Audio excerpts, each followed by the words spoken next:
Travailler trop dur pourrait détruire ta richesse. Il y a quelques années, j'ai rencontré un homme remarquable lors d'un séminaire à Chicago. Il s'appelait Robert. 47 ans, entrepreneur depuis 20 ans, il travaillait 16 heures par jour, 7 jours sur 7. Sa femme ne le voyait presque plus. Ses enfants avaient grandi sans lui. Et pourtant, quand il m'a serré la main ce matin-là, il y avait dans ses yeux quelque chose que je reconnaissais immédiatement. Cette fatigue particulière, celle qui ne vient pas du manque de sommeil, mais du manque de sens. Il m'a dit, « Brian, je travaille plus que n'importe qui dans ma ville, plus que mes concurrents, plus que mes employés, plus que tout le monde. Alors pourquoi est-ce que je ne suis pas riche ?» C'est une question que j'ai entendue des milliers de fois, dans des salles de conférence à New York, dans des petites salles de réunion à Lagos ou à Séoul. Et chaque fois, cette question me touche profondément parce qu'elle révèle une croyance fondamentale que notre société nous a transmise comme si c'était une vérité absolue. La croyance que travailler dur est la clé de la richesse. Ce que je vais te partager aujourd'hui va peut-être te surprendre, peut-être même te déranger un peu. Et c'est très bien, parce que si ce que je dis ne te dérange pas du tout, c'est probablement que tu le savais déjà. Et dans ce cas, tu n'as pas besoin de cette conversation. Mais si quelque chose en toi résiste, si quelque chose en toi dit « attends, ce n'est pas possible », alors je t'invite à rester avec moi, parce que ce que tu vas découvrir dans les prochaines minutes pourrait changer radicalement la trajectoire de ta vie financière. Voici ce que j'ai appris après des décennies à étudier les personnes les plus riches du monde, à les interviewer, à les observer, à travailler avec elles. Travailler dur, dans la plupart des cas, est une stratégie de survie, ce n'est pas une stratégie de richesse. Et confondre les deux est l'une des erreurs les plus coûteuses qu'un être humain puisse commettre. Réfléchis à ceci. Dans n'importe quel pays du monde, qui sont les personnes qui travaillent le plus dur physiquement? Ce sont les ouvriers du bâtiment, les agriculteurs, les mineurs, les femmes de ménage, les livreurs. Ces hommes et ces femmes se lèvent. Avant l'aube, ils soulèvent des charges, ils marchent des kilomètres. Ils suent, ils souffrent physiquement. Leur corps est leur outil de travail. Et pourtant, statistiquement, ce ne sont pas les personnes les plus riches. À l'inverse, regardons les personnes les plus fortunées. Warren Buffett a dit un jour qu'il passait une grande partie de ses journées à lire et à réfléchir. Bill Gates, dans ses années les plus productives, prenait régulièrement ce qu'il appelait des semaines de réflexion. Il s'isolait dans un chalet, seul, avec des livres et des cahiers, sans réunion, sans email, sans agenda. Jeff Bezos protège ses matinées pour ne rien faire d'autre que penser. Est-ce que ces hommes sont paresseux? Absolument pas. Mais ils ont compris quelque chose que Robert de Chicago n'avait pas encore compris ce matin-là. Que la valeur ne vient pas de l'effort physique ou du nombre d'heures, la valeur vient de la qualité des décisions. Et les meilleures décisions naissent dans l'espace, dans le silence, dans la réflexion, pas dans l'agitation permanente. Quand j'avais 20 et quelques années, j'étais exactement comme Robert. Je travaillais constamment. Je croyais sincèrement que si je travaillais plus que tout le monde, le succès viendrait naturellement. Et pendant des années, j'ai gagné juste assez pour survivre, juste assez pour payer mes factures, juste assez pour continuer à travailler dur. C'est ce que j'appelle le piège du hamster. Tu cours vite, tu cours de plus en plus vite. Et tu restes exactement au même endroit. Le moment qui a tout changé pour moi, c'est quand j'ai commencé à étudier sérieusement les personnes riches. Pas les célébrités, pas les héritiers, mais les gens qui étaient partis de rien et avaient construit une vraie richesse durable. J'ai découvert quelque chose d'étonnant. Ils ne travaillaient pas plus dur que les autres. Ils travaillaient différemment. Ils pensaient différemment. Et surtout, ils avaient des croyances fondamentalement différentes sur ce que signifie créer de la valeur. Parlons de cette notion de valeur, parce que c'est au cœur de tout ce que nous allons explorer aujourd'hui. Dans notre économie, tu n'es pas payé pour tes efforts. Tu es payé pour la valeur que tu crées. C'est une distinction absolument cruciale, et pourtant la grande majorité des gens n'y pensent jamais vraiment. Un chirurgien qui opère, pendant 2 heures, peut facturer 50 000 euros. Un peintre en bâtiment qui travaille 8 heures facture peut-être 200 euros. Est-ce que le chirurgien a travaillé 250 fois plus dur? Bien sûr que non, mais la valeur qu'il a créée, la vie sauvée, la douleur évitée, le résultat produit est d'une magnitude différente. Maintenant, voici la question qui devrait te tenir éveillé la nuit, dans ton domaine, dans ta vie professionnelle. Est-ce que tu es en train d'augmenter la valeur que tu crées? Ou est-ce que tu es en train d'augmenter simplement le nombre d'heures que tu passes à travailler? Ces deux choses ne sont pas la même chose. Et très souvent, elles s'excluent mutuellement. J'ai travaillé avec un consultant en marketing, appelons-le Marc, qui gagnait environ 60 000 € par an en travaillant 60 heures par semaine. Il était épuisé, stressé et convaincu que pour gagner plus, il devait travailler encore plus. Il m'a contacté parce qu'il avait lu l'un de mes livres et qu'il cherchait un moyen de optimiser son emploi du temps. Quand nous avons commencé à analyser son activité ensemble, j'ai posé une question simple. Parmi tous tes clients, lequel te paie le mieux par rapport au temps que tu lui consacres? Il a réfléchi un moment et m'a nommé un client, une entreprise de technologie, qui lui payait un forfait mensuel confortable pour environ 8 heures de travail par mois, et ton client le moins rentable. Il m'a décrit une petite boutique locale qui lui prenait 20 heures par mois pour un tarif très bas, parce qu'il avait peur de les perdre et qu'il leur faisait des remises depuis des années. La solution n'était pas de travailler plus. La solution était de travailler moins, mais de travailler avec les bons clients, sur les bonnes missions, au bon tarif. En l'espace de 6 mois, Marc avait augmenté ses revenus de 40%, tout en réduisant son temps de travail d'un tiers. Il avait plus d'énergie, plus de créativité, et paradoxalement, il produisait un meilleur travail parce qu'il n'était plus constamment épuisé. C'est l'un des paradoxes les plus puissants de la réussite financière.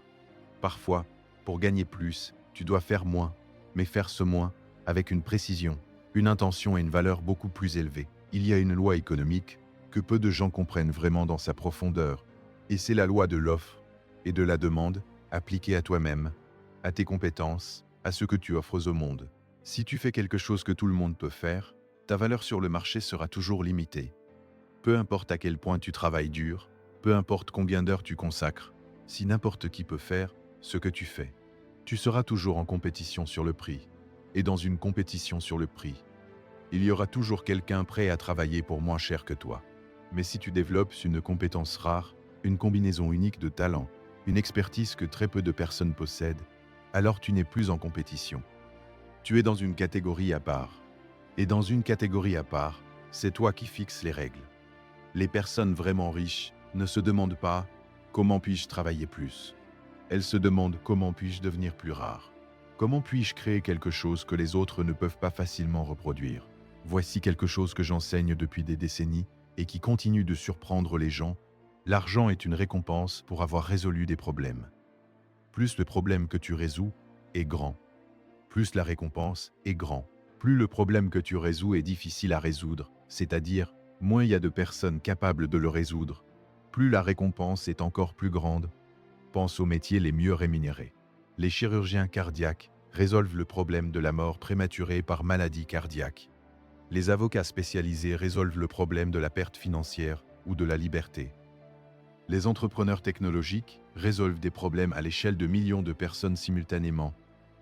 Dans chaque cas, la taille de la récompense est proportionnelle à la taille et à la complexité du problème résolu. Alors si tu veux augmenter tes revenus, la question n'est pas comment puis-je travailler plus d'heures. La question est quel problème plus grand puis-je résoudre? Quelles compétences plus rares puis-je développer? Comment puis-je créer plus de valeur pour plus de personnes? C'est un changement de paradigme complet. Et ce changement, une fois intégré, change tout. Maintenant, parlons de quelque chose qui est peut-être encore plus fondamental, la mentalité elle-même. Parce que tout ce que nous avons dit jusqu'ici, toutes ces stratégies, tous ces principes, ils ne peuvent s'appliquer que si la mentalité sous-jacente est alignée. J'ai identifié au fil des années 2 types fondamentaux de mentalité face à l'argent et à la richesse. Je les appelle la mentalité de l'échange de temps et la mentalité de la création de valeur. La mentalité de l'échange de temps dit « Je travaille des heures, on me paie pour ces heures ». C'est la mentalité du salarié classique, mais aussi, et c'est important, c'est la mentalité de beaucoup d'entrepreneurs et de travailleurs indépendants. Ils ont simplement remplacé un patron par plusieurs clients. Mais la logique fondamentale reste la même. Plus d'heures égale plus d'argent. La mentalité de la création de valeur dit « Je cherche à créer de la valeur. Je cherche à résoudre des problèmes. Je cherche à construire des systèmes, des actifs, des compétences qui génèrent de la valeur indépendamment du nombre d'heures que je passe à travailler. » La différence entre ces deux mentalités est la différence entre une vie de travail acharnée avec peu de richesses accumulées et une vie de travail intelligent avec une richesse croissante et durable. Un de mes étudiants, un jeune homme d'environ 30 ans que j'ai rencontré lors d'un séminaire à Montréal, m'a posé une question qui m'a beaucoup touché. Il m'a dit Brian, ma famille m'a toujours appris que le travail dur est une vertu. Que si tu ne souffres pas, tu ne mérites pas ce que tu gagnes. Comment puis-je changer cette croyance sans avoir l'impression de trahir mes parents? C'est une question profonde. Et elle touche à quelque chose que beaucoup d'entre nous portent, une programmation émotionnelle autour du travail et de la souffrance. Une croyance que si ce n'est pas difficile, si ce n'est pas douloureux, alors ça ne compte pas vraiment. Je lui dis ceci: honore tes parents pour les valeurs qu'ils t'ont transmises. La discipline, la persévérance, l'éthique du travail, ce sont des qualités précieuses. Mais comprends que tes parents t'ont donné les meilleurs outils qu'ils connaissaient à leur époque, dans leur contexte. Aujourd'hui, le monde a changé. Les règles économiques ont changé. Et ton devoir n'est pas de reproduire leur vie. Ton devoir est d'utiliser les valeurs qu'ils t'ont transmises pour construire une vie meilleure que la leur. Le travail dur n'est pas mauvais. La discipline n'est pas mauvaise. La persévérance n'est pas mauvaise. Ce qui est problématique, c'est quand ces qualités sont mal dirigées, quand elles sont appliquées sans stratégie, sans réflexion, sans vision à long terme. Parlons de la vision à long terme, justement parce que c'est peut-être l'un des facteurs les plus déterminants dans l'accumulation de richesses. Il y a une étude fascinante menée par le sociologue Edward Banfield de Harvard dans les années 70. Il a passé des années à étudier les caractéristiques des personnes qui réussissaient financièrement sur plusieurs générations. Et la conclusion principale de son travail, qui est résumée dans son livre « De une Heavenly City », c'est que le facteur le plus déterminant dans la réussite économique n'est pas l'intelligence, ni l'éducation, ni même les ressources disponibles. C'est la perspective temporelle. Les personnes qui réussissent financièrement pensent à long terme. Elles prennent des décisions aujourd'hui, en fonction de leur impact dans 5 ans, 10 ans, 20 ans. Elles sont prêtes à sacrifier un plaisir immédiat pour un bénéfice futur plus grand. Les personnes qui luttent financièrement tendent à penser à court terme. Elles prennent des décisions basées sur ce qui leur apporte un soulagement ou un plaisir immédiat, sans considérer les conséquences à long terme. Ce n'est pas une question de moralité, ce n'est pas une question d'intelligence. C'est une question d'habitude mentale. Et comme toutes les habitudes mentales, elle peut être changée. Voici comment cela se manifeste concrètement dans la vie financière de la plupart des gens. Quand une personne à mentalité court-termiste reçoit une augmentation de salaire ou un bonus, la première pensée était « Qu'est-ce que je vais m'acheter ? Une nouvelle voiture, des vacances, un téléphone plus récent ». Le niveau de vie augmente immédiatement avec le revenu. Et à la fin du mois, il ne reste rien de plus qu'avant. Quand une personne à mentalité long-termiste reçoit la même augmentation, la première pensée est « Quelle portion de cela puis-je investir ou épargner avant même de la dépenser ?» Elle se paie elle-même en premier, elle traite l'investissement comme une dépense non négociable, pas comme quelque chose qu'elle fera, s'il reste quelque chose à la fin du mois. Cette différence de comportement, répétée sur des années et des décennies, crée des trajectoires financières radicalement différentes. Deux personnes qui commencent avec le même salaire, les mêmes opportunités, le même niveau d'éducation, peuvent se retrouver dans des situations financières complètement différentes, à 50 ans, uniquement à cause de cette différence de perspective temporelle. J'ai un principe que j'appelle la règle des 10%. C'est simple, presque trop simple, mais sa puissance réside précisément dans sa simplicité. Dès que tu reçois un revenu, quel qu'il soit, mets de côté 10% avant de faire quoi que ce soit d'autre, avant de payer tes factures, avant d'acheter de la nourriture, avant de faire quoi que ce soit. 10% vont directement dans un compte d'investissement ou d'épargne que tu ne touches pas. La plupart des gens me disent « Mais Brian, je n'ai pas assez pour épargner 10%. J'ai des factures à payer, des dettes, des obligations. » Et je leur réponds toujours la même chose.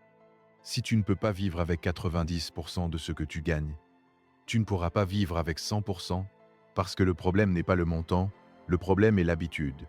Si tu commences avec 5%, c'est très bien. Commence avec ce que tu peux. Mais commence. Parce que ce n'est pas le montant qui importe dans les premières années, c'est l'habitude que tu crées, la mentalité que tu développes, le signal que tu envoies à ton cerveau et à l'univers économique qui t'entoure. Je suis quelqu'un qui se construit une richesse. Je suis quelqu'un qui pense à l'avenir. Parlons maintenant de quelque chose qui est directement lié à notre sujet principal, la question du temps et de l'énergie. L'une des erreurs les plus fondamentales que font les gens qui travaillent trop dur, c'est qu'ils confondent être occupé avec être productif. Ce sont deux choses complètement différentes. Et dans beaucoup de cas, être très occupé est en réalité une forme de fuite, une façon d'éviter les décisions difficiles, les questions profondes, les changements nécessaires. J'ai rencontré des centaines d'entrepreneurs qui avaient des agendas absolument surchargés, des réunions toute la journée, des emails à toutes heures, des déplacements constants. Et quand on regardait objectivement ce qu'ils produisaient, ce qu'ils créaient réellement comme valeur, c'était souvent décevant par rapport à tout ce mouvement, toute cette agitation. Pareto avait raison avec son principe célèbre. 20% de tes activités produisent 80% de tes résultats.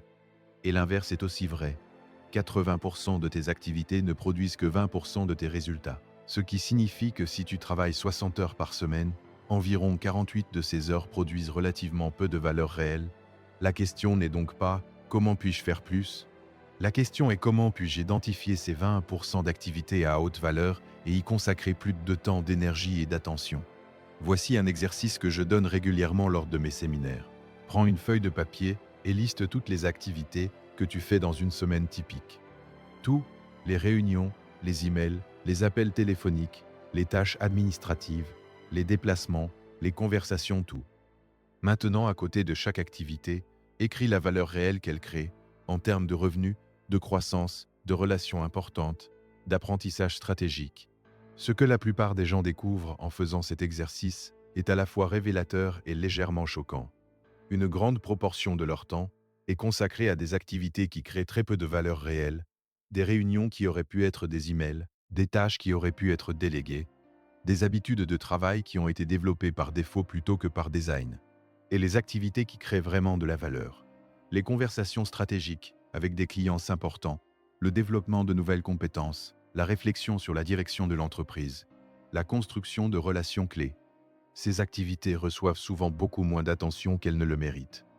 Il y a un concept que j'appelle le travail de premier niveau versus le travail de deuxième niveau.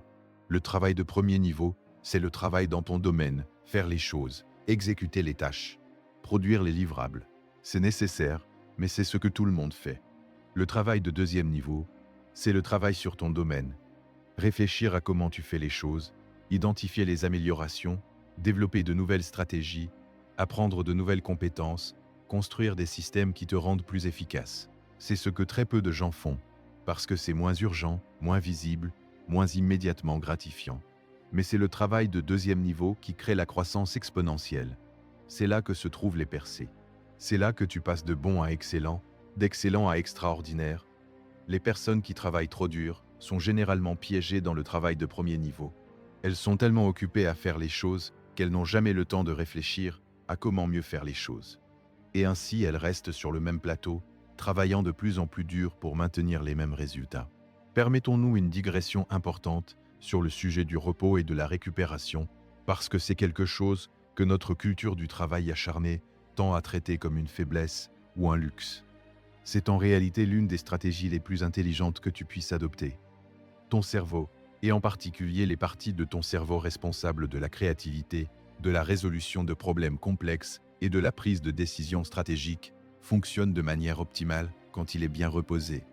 Ce n'est pas une opinion, c'est de la neurologie. Des études menées par des chercheurs comme Matthew Walker, qui a écrit Why We Sleep, montrent que le manque de sommeil chronique diminue significativement les capacités cognitives, la mémoire, la créativité, la prise de décision, la régulation émotionnelle. Et pourtant, dans notre culture du travail, se vanter de dormir peu est presque un badge d'honneur. J'ai connu des dirigeants d'entreprise qui étaient fiers de dormir 4 ou 5 heures par nuit. « Je n'ai pas besoin de plus », disait-il. Et peut-être que sur le court terme, il pouvait fonctionner. Mais les décisions qu'il prenait, les opportunités qu'il manquait, les erreurs de jugement qu'il commettait à cause de cette fatigue chronique, le coût était énorme, même s'il était invisible. La récupération n'est pas de la paresse, la récupération est une stratégie de performance. Revenons maintenant à Robert, l'homme que j'ai mentionné au début. Après notre conversation ce matin-là, à Chicago, nous avons continué à parler pendant le déjeuner. Et j'ai commencé à comprendre quelque chose de plus profond dans sa situation. Robert ne travaillait pas 16 heures par jour uniquement parce qu'il croyait que c'était la clé du succès. Il travaillait 16 heures par jour parce que s'arrêter lui faisait peur. S'arrêter signifiait penser. Et penser signifiait confronter des questions auxquelles il n'avait pas de réponse. Est-ce que je suis sur la bonne voie? Est-ce que je fais le bon travail? Est-ce que ma vie a le sens que je veux lui donner? L'hyperactivité professionnelle est souvent une forme d'évitement, une façon de ne pas avoir à s'asseoir avec l'inconfort de l'incertitude, avec les grandes questions de la vie et de la direction. Et paradoxalement, c'est précisément ces questions, si on leur donne l'espace de se poser et d'être explorées, qui conduisent aux plus grandes percées. Pas seulement financières, mais dans tous les aspects de la vie. Voici l'une des vérités les plus contre-intuitives que j'ai apprises sur la richesse. Les personnes vraiment riches passent beaucoup de temps à ne rien faire, du moins à ne rien faire d'à part. Elles marchent, elles méditent, elles lisent des livres qui n'ont rien à voir directement avec leur domaine. Elles ont des conversations profondes, sans agenda précis. Elles passent du temps dans la nature. Elles s'ennuient parfois délibérément. Et dans ces espaces de non-travail, quelque chose de remarquable se produit. Les connexions se font, les insights émergent, les idées qui valent des millions, parfois littéralement, apparaissent non pas dans les réunions frénétiques ou devant les écrans d'ordinateur, mais dans ces moments de tranquillité. Newton a eu l'insight sur la gravité sous un pommier, pas dans un laboratoire. Archimède a eu son eureka dans un bain. Einstein a développé certaines de ses théories les plus importantes en jouant du violon ou en se promenant. Ce n'est pas une coïncidence. C'est de la neurologie. Le cerveau en mode repop. Ce que les neuroscientifiques appellent le réseau du mode par défaut est en réalité extraordinairement actif. Il fait des connexions, il intègre des informations, il résout des problèmes de manière inconsciente. Et quand tu es constamment dans l'action, dans l'urgence, dans le faire, tu court-circuites ce processus. Maintenant, j'aimerais parler de quelque chose qui est au cœur de la richesse durable et que beaucoup de gens négligent complètement, la construction d'actifs. Il y a une différence fondamentale entre le revenu et la richesse. Le revenu, c'est ce qui rentre chaque mois. La richesse, c'est ce qui reste quand tu arrêtes de travailler. Une personne peut gagner 200 000 euros par an pendant 20 ans et être financièrement détruite à 50 ans si elle a tout dépensé. Une autre personne peut gagner 50 000 euros par an pendant 20 ans et être financièrement libre à 50 ans si elle a investi intelligemment et construit des actifs. La richesse ne vient pas du revenu. La richesse vient de la différence entre ce que tu gagnes et ce que tu dépenses, multiplié par le temps et le rendement de tes investissements. C'est une formule simple, mais ses implications sont profondes. Qu'est-ce qu'un actif? Un actif, dans sa définition la plus simple, c'est quelque chose qui met de l'argent dans ta poche, sans que tu aies à travailler activement pour cela. Un appartement locatif est un actif. Des actions qui versent des dividendes sont des actifs. Une entreprise qui fonctionne sans ta présence constante est un actif. Un livre que tu as écrit une fois et qui continue de se vendre est un actif. Un cours en ligne que tu as créé une fois et qui continue de générer des revenus est un actif. Robert Kiyosaki a popularisé cette distinction dans son livre Père riche, Père pauvre, et c'est l'une des idées les plus importantes dans l'éducation financière moderne, mais je veux aller un peu plus loin que Kiyosaki, parce que je pense qu'il y a une nuance importante. Les actifs les plus puissants ne sont pas toujours financiers. Tes compétences sont des actifs. Ton réseau de relations est un actif. Ta réputation est un actif. Ta santé est un actif. Et ces actifs non financiers sont souvent le fondement sur lequel les actifs financiers sont construits. Voici ce que j'observe chez les gens qui travaillent trop dur et qui n'accumulent pas de richesse. Ils investissent massivement dans la production immédiate et très peu dans la construction d'actifs à long terme. Ils passent 80 heures par semaine à travailler pour des clients, mais ils n'ont pas le temps de développer des systèmes qui leur permettraient de servir ces clients plus efficacement. Ils sont tellement occupés à gagner de l'argent qu'ils n'ont pas le temps d'apprendre comment faire fructifier cet argent. Ils travaillent si dur dans leur entreprise qu'ils n'ont jamais le temps de travailler sur leur entreprise. La richesse se construit dans les marges, dans les espaces que tu crées délibérément pour réfléchir, apprendre, investir et construire. Et si tu remplis chaque minute de chaque journée avec du travail actif, il n'y a plus de marge, plus d'espace, plus de possibilités de construction. Je veux maintenant aborder un sujet qui est souvent tabou dans les conversations sur la richesse, la relation entre l'argent et l'identité. L'une des raisons pour lesquelles beaucoup de gens travaillent excessivement, c'est qu'ils ont construit leur identité autour du travail. Être occupé est devenu une façon de se sentir important, valorisé, nécessaire. Je suis tellement débordé est devenu un badge de statut social dans notre culture. Mais voici le problème. Quand ton identité est construite autour du fait d'être occupé, tu vas inconsciemment saboter tout effort pour travailler moins et mieux. Parce que travailler moins menace ton identité. Ça te fait sentir moins important, moins précieux, moins toi. J'ai vu des entrepreneurs qui avaient les moyens de déléguer, qui avaient les systèmes en place pour travailler moins, mais qui continuaient à s'impliquer dans chaque petite décision, à répondre à chaque email, à assister à chaque réunion. Non pas parce que c'était nécessaire, mais parce que sans cela, ils ne savaient plus qui ils étaient. Le chemin vers la richesse véritable passe souvent par une reconstruction de l'identité. Pas de « je suis quelqu'un qui travaille dur », à « je suis quelqu'un qui crée de la valeur intelligemment ». Ce n'est pas juste un changement de mots, c'est un changement profond de qui tu es et de comment tu te vois dans le monde. Parlons maintenant des habitudes, parce que les habitudes sont littéralement le fondement sur lequel la richesse est construite ou détruite. Il y a une étude du Duke University qui a montré que 45% de nos comportements quotidiens sont des habitudes, des comportements automatiques que nous effectuons sans vraiment y penser.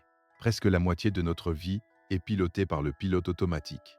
Cela signifie que si tes habitudes sont alignées avec la création de richesse, tu vas progresser vers la richesse presque automatiquement. Et si tes habitudes ne sont pas alignées, si elles sont alignées avec la dépense impulsive, l'évitement de la réflexion stratégique, la procrastination sur les décisions importantes, alors tu vas progresser vers la pauvreté presque automatiquement. Les habitudes ne sont pas neutres.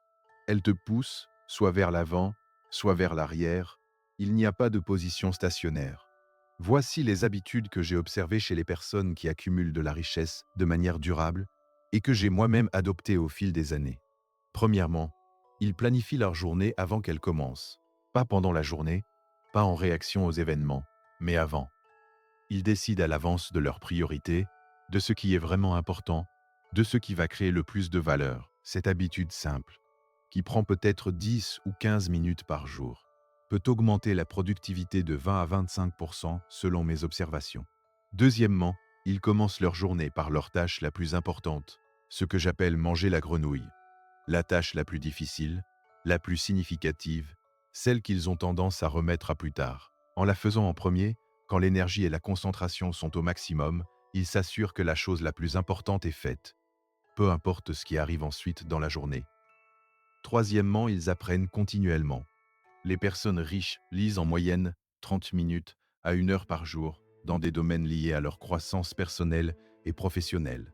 Pas des romans, pas des actualités, des livres, des articles, des contenus qui les rendent meilleurs dans ce qu'ils font et dans la façon dont ils pensent. Il y a une formule que j'utilise souvent et qui résume beaucoup de ce dont nous parlons aujourd'hui. Je l'appelle la formule de la richesse croissante. Valeur créée Tim levier la richesse. La valeur créée, nous en avons parlé, c'est la qualité et l'importance des problèmes que tu résous. Le levier, c'est ce qui te permet de créer cette valeur pour plus de personnes, avec moins de temps et d'efforts de ta part. Le levier peut prendre de nombreuses formes. La technologie, les systèmes, les équipes, les investissements, les propriétés intellectuelles. Sans levier, même si tu crées énormément de valeur, tu es limité par les heures dans ta journée. Avec levier, ta capacité à créer de la richesse devient potentiellement illimitée. Et c'est là que la plupart des gens qui travaillent trop dur restent coincés, ils créent de la valeur, mais ils ne développent pas de levier. Ils font tout eux-mêmes, ils contrôlent tout, ils ne délèguent pas, ils ne systématisent pas, ils ne construisent pas d'actifs qui travaillent pour eux. Voici une analogie que j'aime beaucoup. Pense à un fermier qui cultive son champ à la main avec une houe. Il travaille dur, du lever au coucher du soleil. Il produit une certaine quantité de nourriture. Maintenant, pense à un autre fermier qui investit du temps et de l'argent pour acheter un tracteur, pour apprendre à l'utiliser, pour optimiser ses processus. Au début, il passe moins de temps dans le champ parce qu'il passe du temps à apprendre et à se préparer. Mais une fois que le système est en place, il produit 10 fois, 100 fois plus, avec beaucoup moins d'efforts physiques. Le premier fermier travaille dur, le deuxième travaille intelligemment, et après quelques années, leurs situations financières sont radicalement différentes. La question est dans ta vie professionnelle, est-ce que tu travailles à la houe ou est-ce que tu construis ton tracteur? Maintenant, j'aimerais parler d'un sujet que je trouve particulièrement important et qui est souvent négligé. La relation entre la santé et la richesse. Voici un fait que beaucoup de gens ne prennent pas suffisamment au sérieux. Ton cerveau est ton actif le plus précieux. Ton énergie physique et mentale est le carburant qui alimente tout le reste. Et si tu épuises cet actif en travaillant excessivement, en dormant peu, en mangeant mal, en négligeant l'exercice, tu es en train de déprécier ton actif le plus important. J'ai vu des entrepreneurs brillants prendre des décisions catastrophiques simplement parce qu'ils étaient épuisés.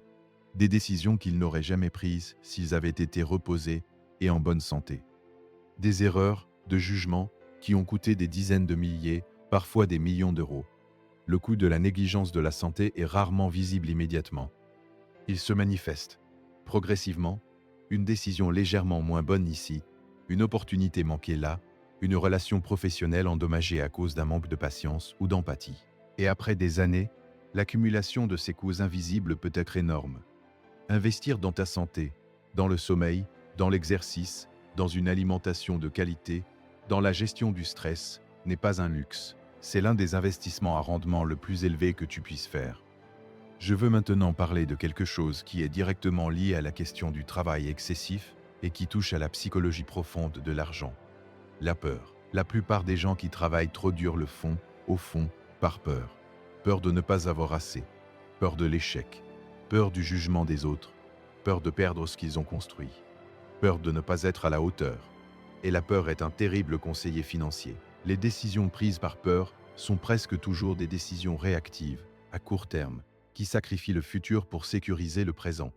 J'ai travaillé avec des entrepreneurs qui refusaient de déléguer parce qu'ils avaient peur que les choses soient mal faites. Et cette peur leur coûtait des années de croissance. J'ai travaillé avec des investisseurs qui refusaient d'investir parce qu'ils avaient peur de perdre leur argent.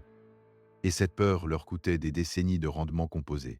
J'ai travaillé avec des professionnels qui refusaient de demander une augmentation ou d'augmenter leurs tarifs parce qu'ils avaient peur que les clients partent, et cette peur les maintenait dans une sous-valorisation chronique.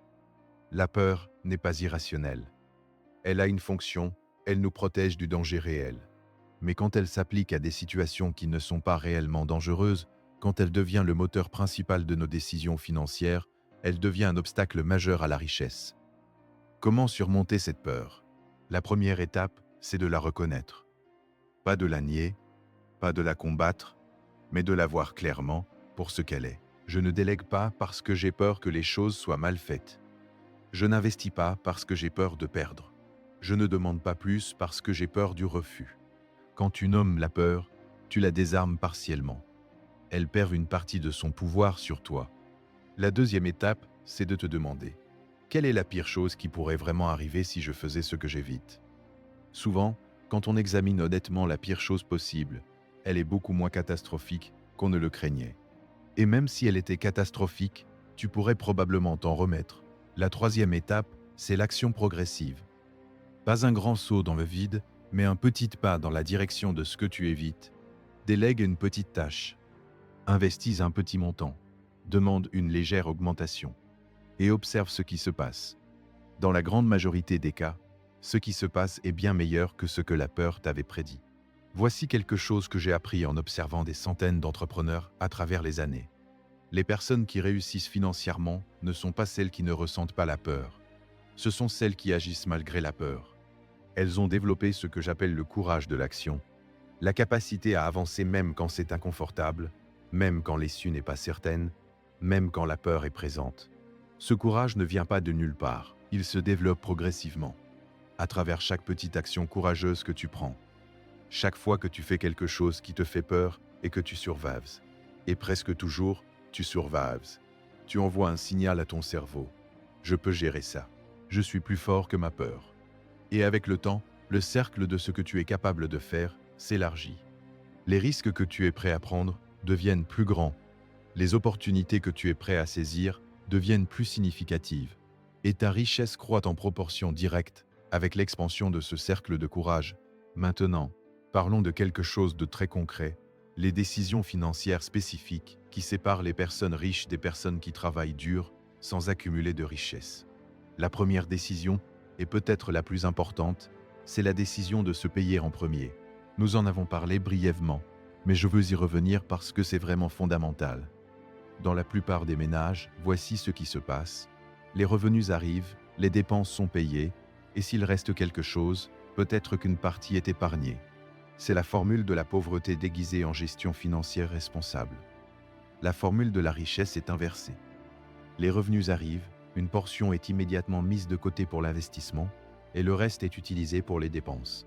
Le niveau de vie est ajusté à ce qui reste après l'investissement, pas avant. C'est un changement psychologique majeur, parce qu'il te force à traiter ton futur financier comme une priorité non négociable, pas comme quelque chose que tu feras quand tu auras plus d'argent. La deuxième décision cruciale, quand tu auras plus d'argent, c'est la décision d'investir plutôt que de consommer. Chaque euro que tu as peut prendre deux chemins. Il peut aller vers la consommation, une expérience immédiate, un plaisir présent, qui ne génère aucun rendement futur. Ou il peut aller vers l'investissement, quelque chose qui va générer plus d'argent dans le futur. Je ne dis pas que la consommation est mauvaise.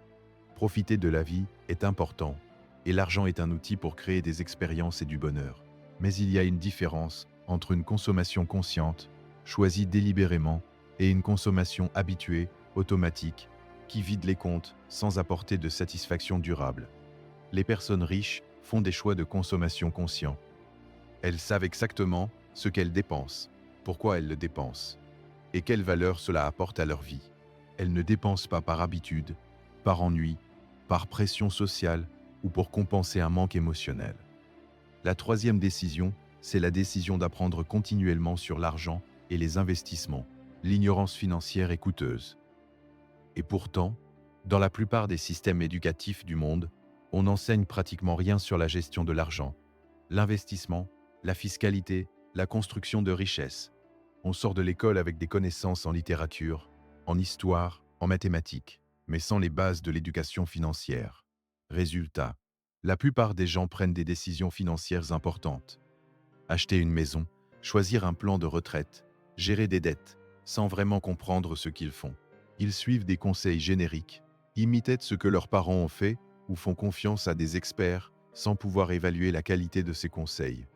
L'investissement le plus rentable que tu puisses faire est d'investir dans ton éducation financière, lire des livres sur l'investissement, comprendre les bases de la fiscalité dans ton pays, apprendre comment fonctionnent les marchés financiers, l'immobilier, les entreprises, non pas pour devenir un expert en tout, mais pour pouvoir prendre des décisions éclairées et identifier les bons conseils quand tu en reçois. J'aimerais maintenant parler d'un concept que j'appelle l'effet de levier du temps, et c'est directement lié à notre sujet principal sur le danger de trop travailler. Voici une question simple. Si tu travailles 60 heures par semaine et que tu gagnes 100 000 euros par an, combien gagnes-tu de l'heure? Environ 32 euros. Maintenant, si tu travailles 40 heures par semaine et que tu gagnes le même montant, tu gagnes environ 48 euros de l'heure. Et si tu travailles 30 heures par semaine et que tu gagnes le même montant, tu gagnes 64 euros de l'heure. Mais voici où ça devient vraiment intéressant.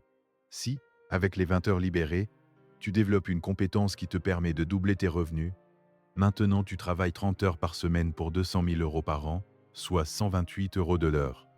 L'objectif n'est pas de travailler moins pour le plaisir de travailler moins.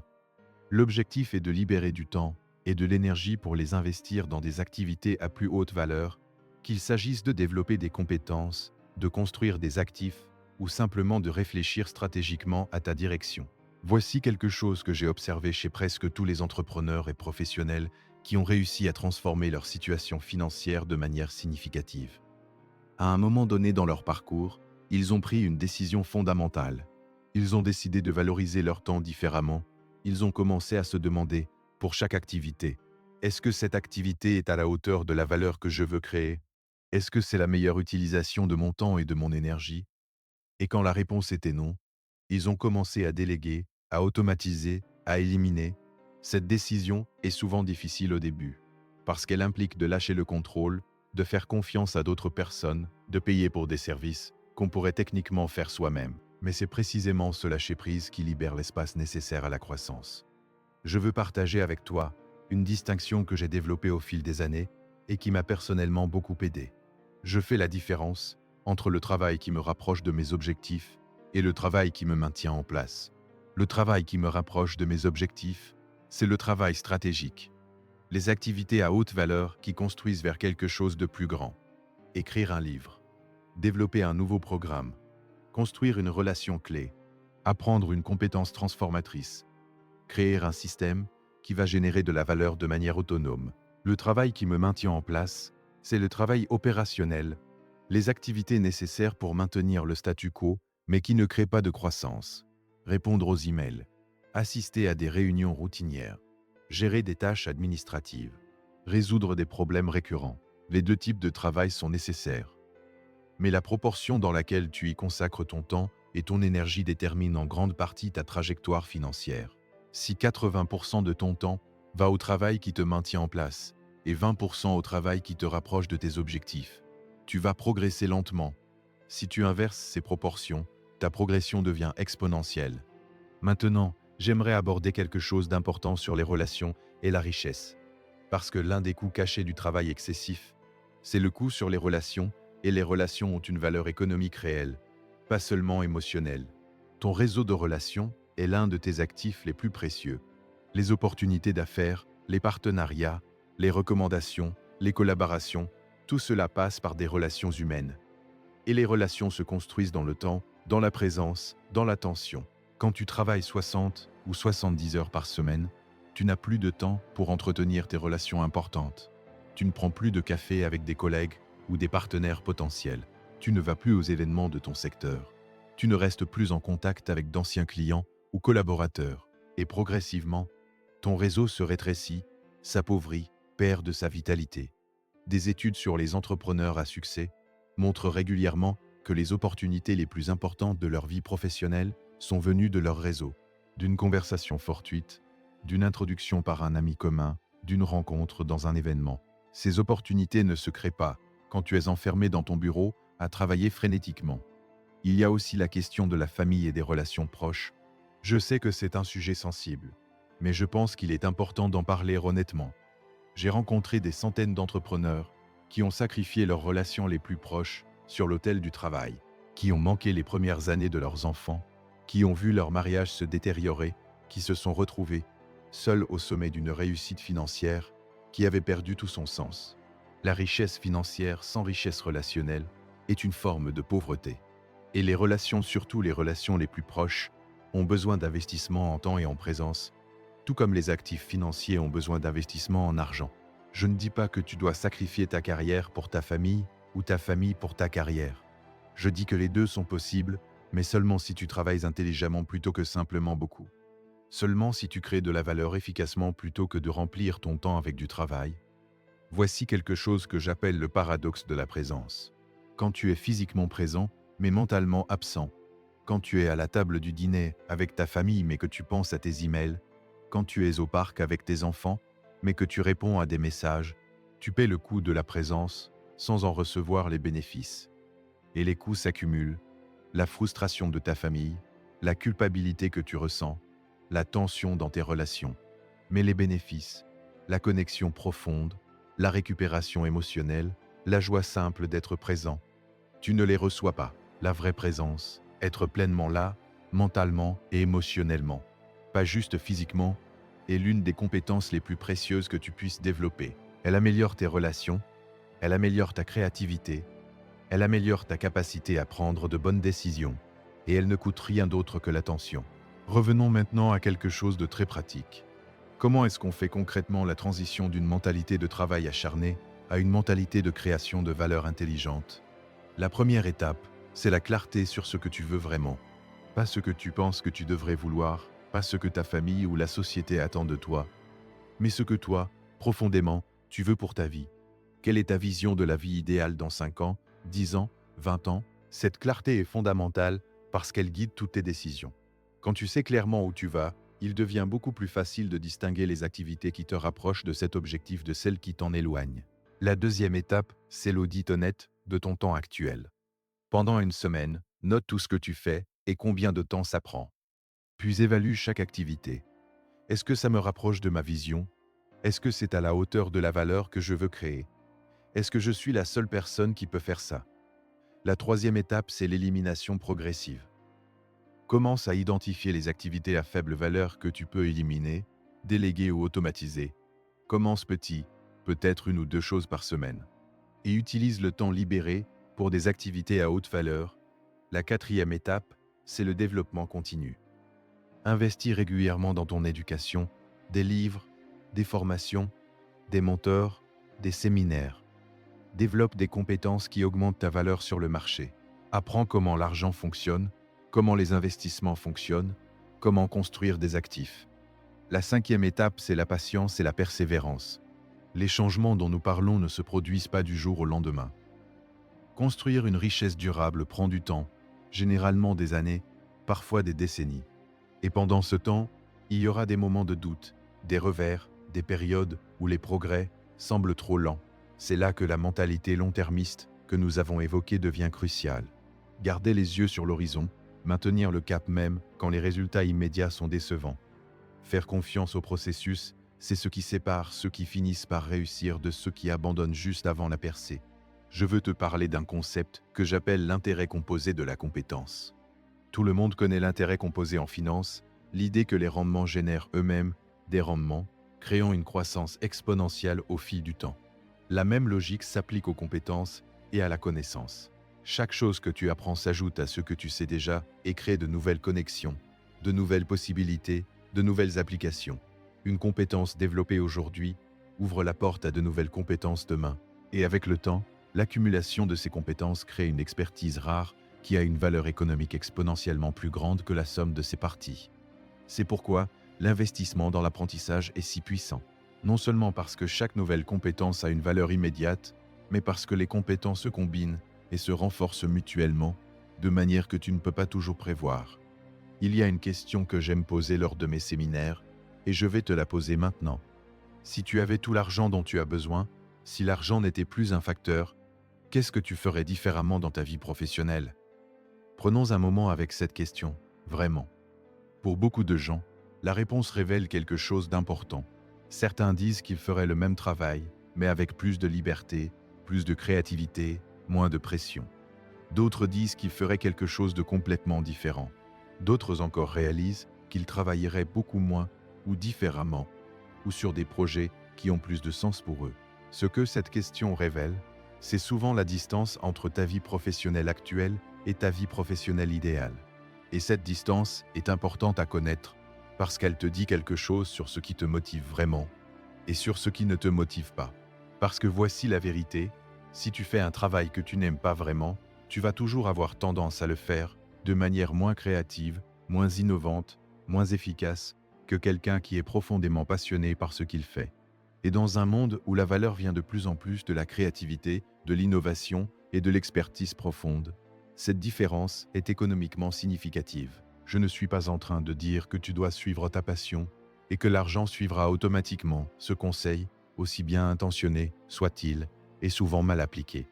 Toutes les passions ne sont pas économiquement viables, et la passion sans compétence et sans stratégie ne suffit pas. Ce que je dis, c'est qu'il existe généralement une zone d'intersection entre ce que tu fais bien, ce qui crée de la valeur pour les autres, et ce qui t'engage profondément. Et quand tu trouves cette zone et que tu y travailles, la qualité de ton travail, ta créativité, ton énergie et ta persévérance atteignent un niveau qu'aucune discipline externe ne peut produire. Trouver et cultiver cette zone est l'un des investissements les plus importants que tu puisses faire dans ta richesse à long terme. Voici quelque chose que j'ai observé chez les personnes qui ont réussi à transformer leur situation financière de manière significative et durable.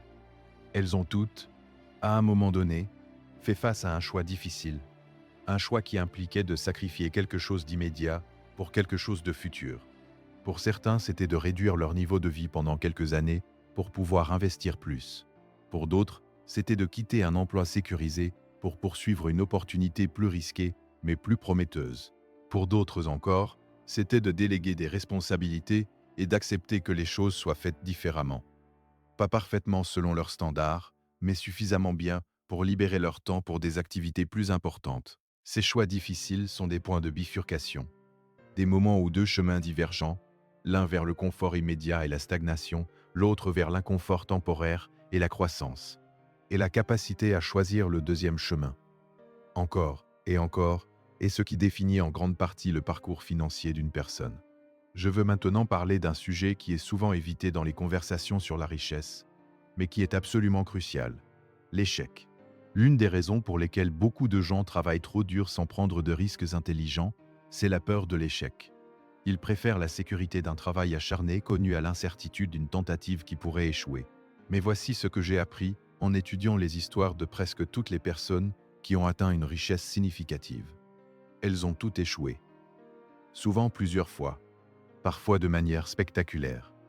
Walt Disney a été licencié d'un journal parce que son employeur estimait qu'il manquait d'imagination. Henry Ford a fait faillite 2 fois avant de créer Ford Motor Company. Oprah Winfrey a été renvoyée de son premier emploi à la télévision. Ces histoires ne sont pas des exceptions, elles sont la règle. L'échec n'est pas l'opposé du succès. L'échec est une partie intégrante du chemin vers le succès. Chaque échec contient des informations précieuses sur ce qui ne fonctionne pas, sur ce qu'il faut ajuster, sur les compétences qu'il faut développer. Et les personnes qui réussissent sont celles qui traitent l'échec comme un professeur plutôt que comme un verdict. Il y a une phrase que j'utilise souvent. Tout ce qui vaut la peine d'être fait vaut la peine d'être mal fait au début. Parce que faire quelque chose imparfaitement est infiniment mieux que de ne pas le faire du tout. Et la perfection vient de la pratique, pas de l'attente. Les perfectionnistes sont souvent les personnes les moins productives, parce qu'ils attendent les conditions parfaites, les ressources parfaites, le moment parfait, qui n'arrive jamais.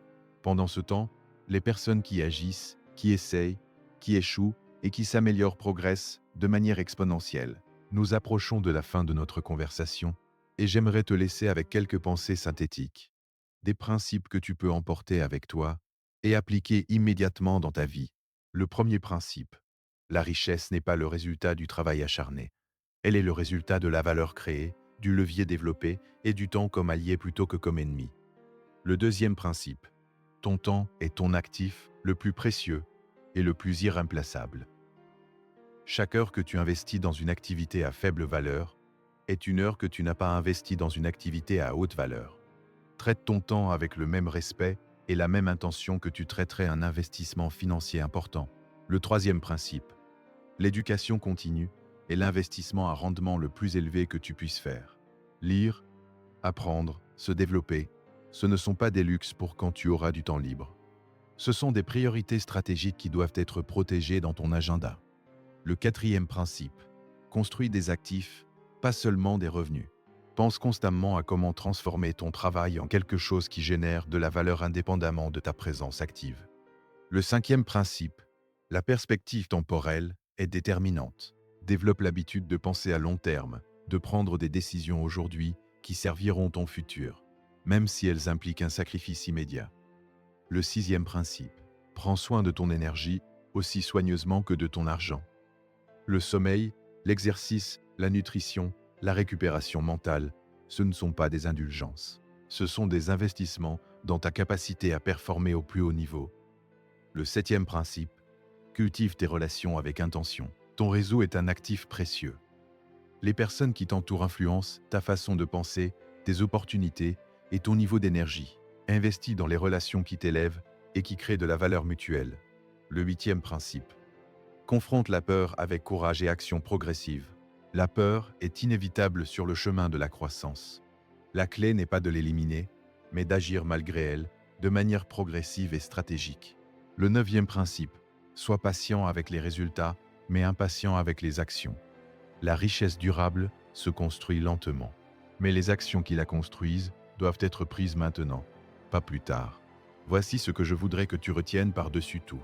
La vraie richesse, la richesse qui dure, qui a du sens, qui améliore réellement ta vie et celle des personnes que tu aimes, ne vient pas de travailler plus. Elle vient de penser mieux, de créer plus de valeur, de construire des actifs intelligemment et de vivre avec intention plutôt qu'en réaction. Robert de Chicago, l'homme que j'ai mentionné au début, je l'ai revu 2 ans après notre première conversation. Il avait réduit ses heures de travail de 40%. Il avait délégué plusieurs responsabilités à son équipe. Il avait commencé à investir régulièrement dans l'immobilier.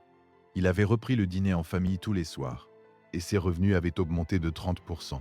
Ce n'était pas de la magie. Ce n'était pas de la chance.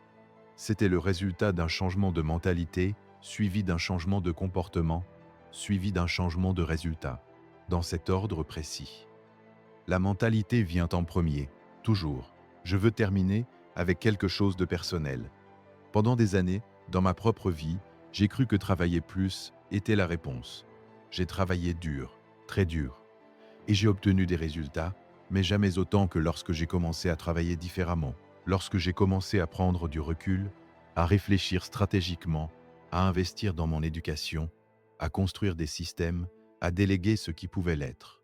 Les années où j'ai le plus progressé financièrement ne sont pas les années où j'ai le plus travaillé. Ce sont les années où j'ai le mieux pensé, où j'ai pris les meilleures décisions, où j'ai eu la clarté et l'espace mental pour voir les opportunités que l'agitation m'avait cachées. Et c'est ce que je te souhaite. Pas de travailler moins, mais de travailler mieux. Pas d'éviter l'effort, mais de diriger cet effort avec précision et intention. Pas de chercher des raccourcis, mais de construire avec sagesse, patiemment, en ayant toujours les yeux sur l'horizon. La richesse est possible pour toi, pas parce que tu vas travailler plus que tout le monde, mais parce que tu vas commencer à penser et à agir différemment de la plupart des gens. Et cette différence, cette petite différence, dans la façon de penser, peut changer absolument tout. Merci d'avoir été avec moi aujourd'hui. Maintenant, va créer quelque chose d'extraordinaire.